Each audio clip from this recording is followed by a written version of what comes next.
joining us is someone who began as one of the leading swing exponents with the cricket ball, and then learned a million other things, and now is one of the more craftier bowlers in our game today. New Zealand's Tim Southee is with us.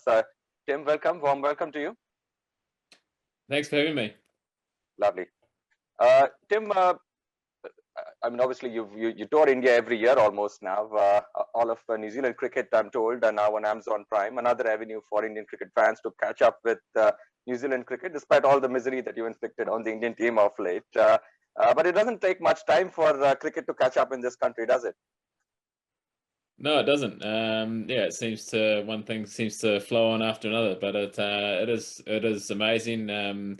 Anytime you go to India, it's amazing, and I think this new partnership's something amazing as well. So yeah, it's something we're looking forward to, and hopefully we'll be back in India in no time as well, and people can come to the stadium to see us in action again. You spend so much of time of late, playing sport in the bubbles. Does that give you more time to read, to watch movies, watch documentaries? How have you been spending your time? Yeah, it's with the things have changed in the last couple of years. Can't get out and about like we used to. So yeah, guys are more confined to the hotel, which presents opportunities to sit in front of a screen and watch a lot of things. Luckily, there's plenty of things to watch and plenty of different to streaming sites to do that. But yeah, it's also presents opportunities to spend time together as a side. I know one of the main things for us is to have a well set up team room where guys can venture to and spend time together and play a few games, just chill, and just have enough things to, I guess, keep the mind ticking over and keep sane while we're confined to the hotel. Yeah, I mean, we could talk about so many things, but I'd just like to pick up on some of your battles with one of the leading batters of our times, Virat Kohli. You've dismissed him over the years, silenced the Indian crowds 10 occasions across formats. Can you tell us about, getting into a contest with him and perhaps a dismissal or two, which you may have planned in the back room and clicked that gave you a lot of satisfaction, maybe a setup during the course of a spell which worked? Yeah, Virat's a world-class player and has been for a long time. He's going to go down as obviously as one of India's greats, one of the game's greats, I believe. So he's a guy I've played a lot of cricket against. We played under 19s against each other. India under 19s came out to New Zealand in 2007. And he was in that side along with Jadeja, Ishant Sharma, Ajinkya Rahane. Just to name a few. So yeah, our rivalry on the field goes back a long way.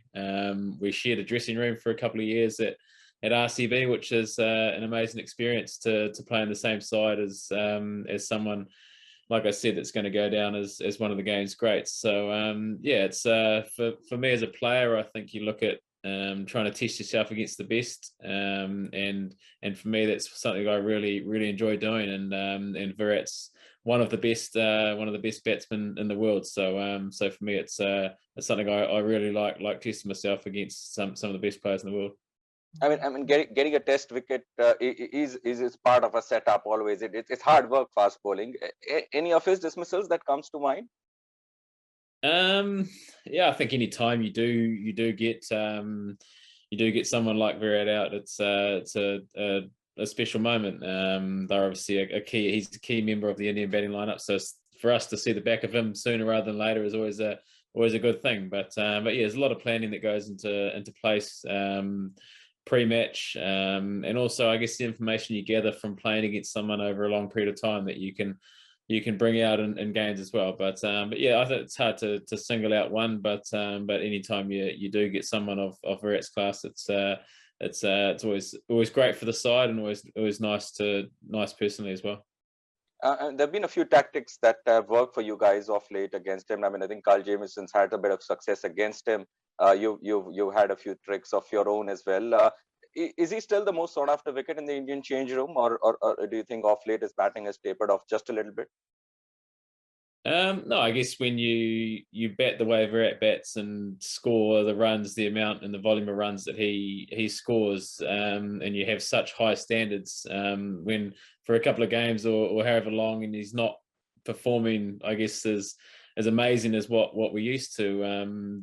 But yeah, we've been very lucky as a bowling group to keep him quiet of late. I think the addition of Kyle Jamieson in the last couple of series has been great for us, and me personally, I haven't had to bowl a lot to him because Kyle's been the man that's sort of taken care of him. So yeah, he's a tremendous player, and not only him, I think as a side we can't, I guess, channel too much energy into one player, because as we know in that Indian batting lineup, it's full of superstars. So he's only one part of a very impressive Indian batting lineup.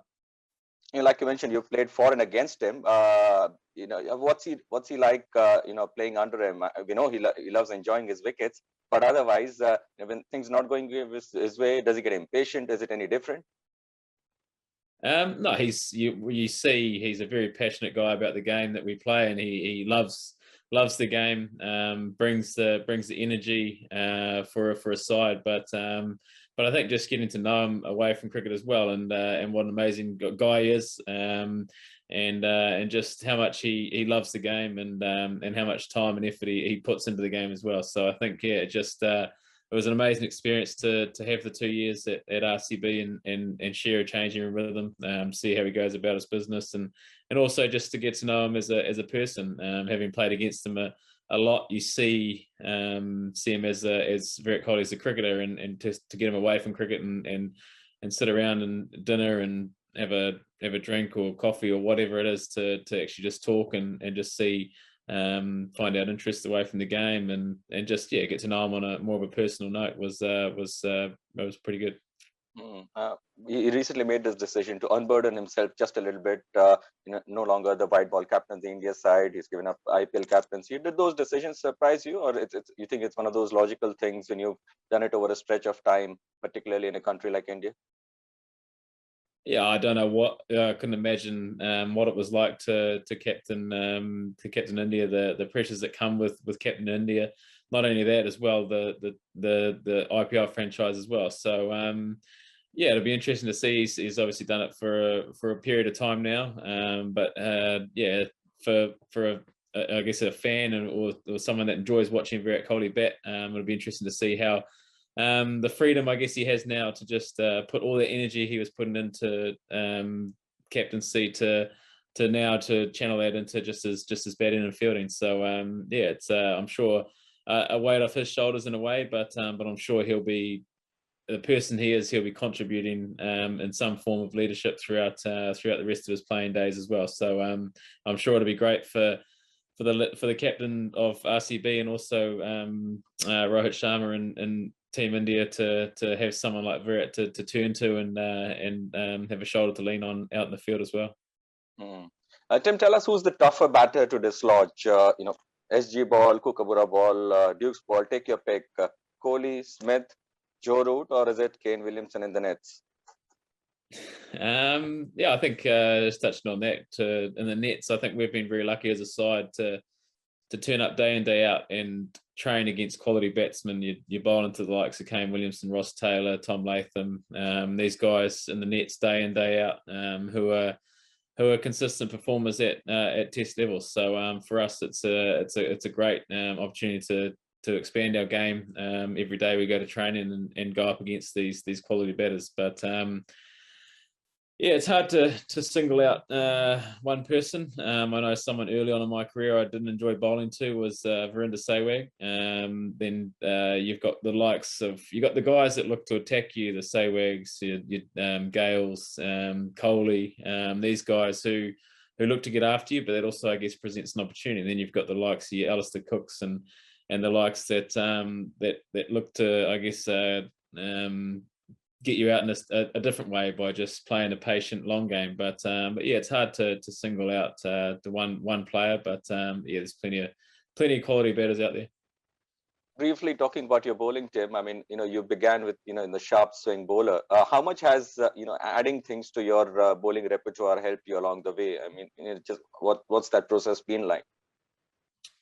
Yeah, I think when I started, I probably had just an outswinger, and I was pretty young. Hadn't played a lot of cricket from the age of 19. Hadn't played I think less than 10 first class games before playing Test cricket. So there was a lot I had to learn, and I went through a period where you're sort of in and out of the side, had some success and some failures which you learn from. And I think each time you sort of get knocked down, you try and come back a better player and a better bowler. So I think those setbacks early on in my career, I guess, help you, I guess, want to get better and improve your game. And even now, sitting here after playing international cricket for a long time, the love to play the game and do the training, do the hard work away from the game is still there. And I think this the willingness to try and get better and improve as a cricketer, which I think all professional sports people look to do, is to try and find ways to get better, whether that's talking to people, whether that's experimenting different things in the nets. Yeah, it's just all about trying to improve as a player. And I guess for me, I'm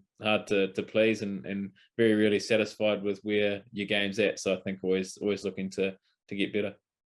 Yeah, I mean, how well-rounded a bowler you are. The recent performance in the Kanpur Test match was an example. There wasn't much in it for the quicks, was there? You made the most of it. I mean, I think the New Zealand quicks picked up all the wickets while the Indian spinners were having some fun. That must have been a satisfying. Those are the sort of satisfying test performances. Is that fair to say? Yeah, very much so. I think those, and obviously it would have been nice to go on and win that test match, but for us to hang in and lose the toss and be able to force a draw. But yeah, I think as a bowler, you're always looking to challenge yourself and in tough conditions, and I think that's one thing for me as a player going to the subcontinent. It's the challenge I enjoy, something I look forward to, going to places that really test you as a seam bowler. So yeah, I had a little bit of success throughout the subcontinent, which I guess is something you look back on in your career and be reasonably happy with. But you always want, as I say, you always want to get better, and each time you go back, you want to I guess be better again. But yeah, growing up in New Zealand with conditions that suit pace bowling, things tend to be slightly easier, slightly different. So to go to somewhere like India where spin plays such a big role and do well as a seamer is satisfying as well. One of the examples is how you developed the Wobble seam delivery. Can you tell us briefly of how it came about? Was it watching other people go? How much time did it take to master it? Yeah, it was something I just worked on early in my career and was able to. I actually learned it from Kyle Mills. Was someone that used it. Again, an outswing bowler who was there in my early days. So he was very helpful in that way. Taught me the delivery and just worked away on it in the nets. And it's something that I've continued to work with. Someone like a Jimmy Anderson who can swing it both ways, in particular with a Duke, is phenomenal. But yeah, I've tried to bowl an in swinger. I've sort of been working on it over the last few whiles. So yeah, that's my variation, or one of the variations that I add to the game. Just trying to, I guess, be able to bring the ball back in. Yeah, fantastic. Last couple of things, Tim. How instrumental has Trent Boult on the other end been in your success in the partnership that you developed over the years? Yeah, we've played a lot of cricket together. We've played age group cricket together. We played for the same domestic side here in New Zealand, and then for the last 10 or so years, we've played all three formats for New Zealand together. So yeah, it's been great to team up with him, and I think we complement each other pretty well, with him being a left arm swing bowler, myself being a right arm swing bowler. So yeah, it's also nice to have someone consistent at the other end, someone you know very well. So you can try and work in a partnership. But I think it goes deeper than just the two of us. In the last recent years, I think Neil Wagner's addition to the test unit and what he's been able to bring has been phenomenal for a long period of time now as well. And then I touched on it earlier, but the addition of Kyle Jamieson in the last couple of years has been phenomenal as well. So I think yeah, not only Trent and myself, but I think it's a bigger than that. It's the four of us coming together and just trying to be relentless in everything we do, and not just create the pressure from each end for as long as we can. So quick, led by Kane Williamson. How keen is the side to defend the World Test Championship trophy? How do you look at the next year and a half panning out? Yeah, it was great for us to go on and make the final of the Test Championship, and then to go on and win the inaugural Test Championship was something pretty special. Yeah, so I think it's something that, having tasted the success of it, that you'd want to do it again, and hopefully we can repeat it and get back there in a couple of years' time. But we know there's a lot of tough challenges along the way. Obviously, we're into it now with a tough series in India, and now our focus shifts to the home summer, where we've got 4 Test matches, against 2 against Bangladesh and 2 against South Africa. So that's our focus now, is to shift that to the home summer in New Zealand, where we've played some pretty good cricket for a number of years now. So yeah, it's about finishing the summer and finishing a strong test summer. Fantastic. Thanks for your time, Tim. Keep playing, and we now know where to watch New Zealand cricket live. So we'll keep an eye on that. No worries. Thank you very much. Lovely.